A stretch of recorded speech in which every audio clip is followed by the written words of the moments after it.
Hey, what's up everyone? Welcome back to the channel. My name is Jebediah. Right now, we're gonna be talking about how to install a HydroWave Mini.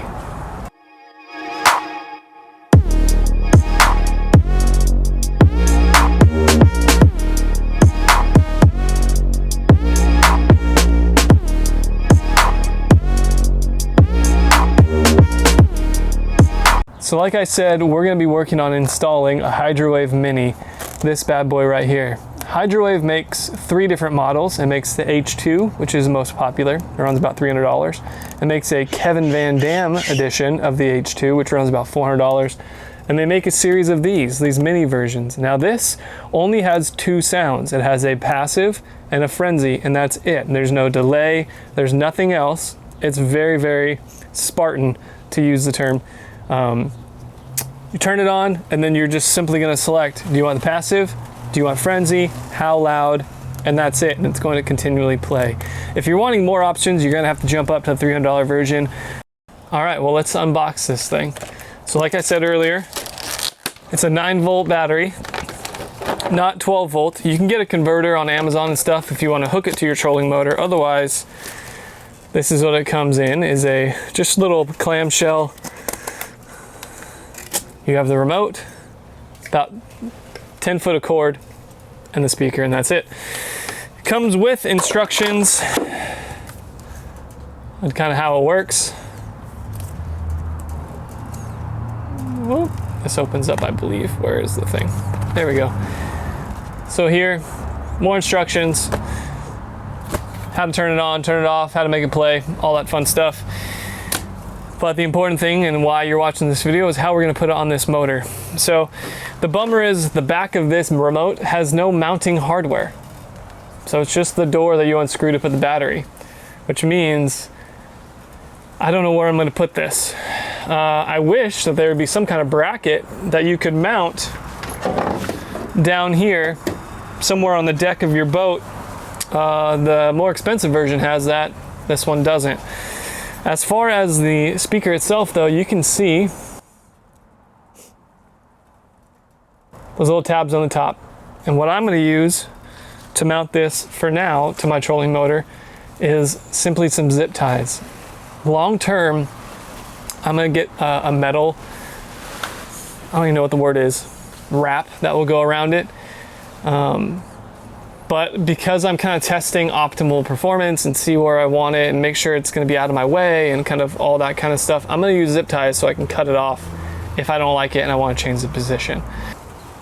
As I'm looking at this right now, I want this speaker to be out of the way as much as possible, especially as I take down and stow this trolling motor. I don't want this speaker and the wire to get caught on anything here.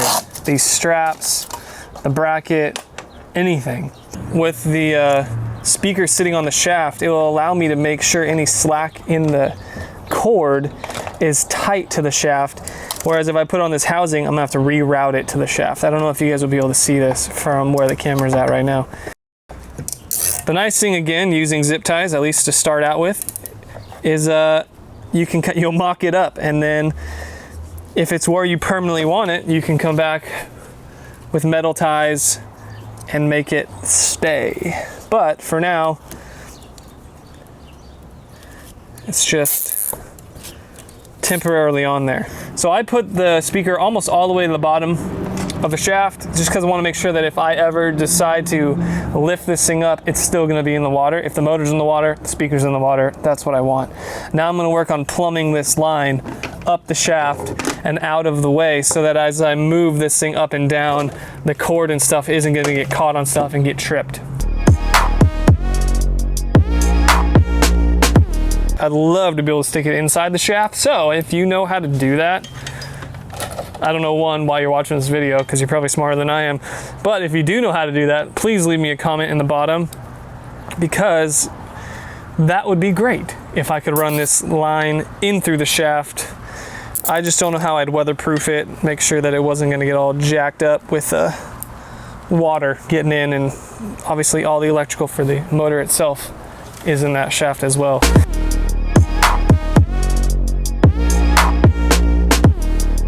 I'm gonna finish zip tying this thing up and then I'm gonna show you the final product.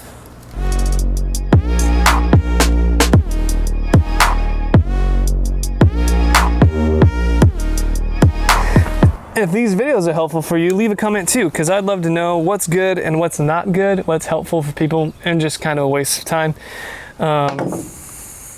But this is how it kind of looks. Had to add a couple more zip ties onto this speaker. Now it can deploy and stow without getting caught, which is awesome. So thanks for watching this video. If this has been helpful, like I said, shoot me a thumbs up. That even lets YouTube know that the stuff I'm making is worthwhile. And then check out some of the other videos on the channel, which I've already talked about. But I have not only boat videos, I have fishing videos, some hunting videos, thoughts on things I'm learning about what God's teaching me, and all that kind of craziness in my own brain. Other than that, hope it's helpful for you as you think about whether or not a HydroWave might be good for your application.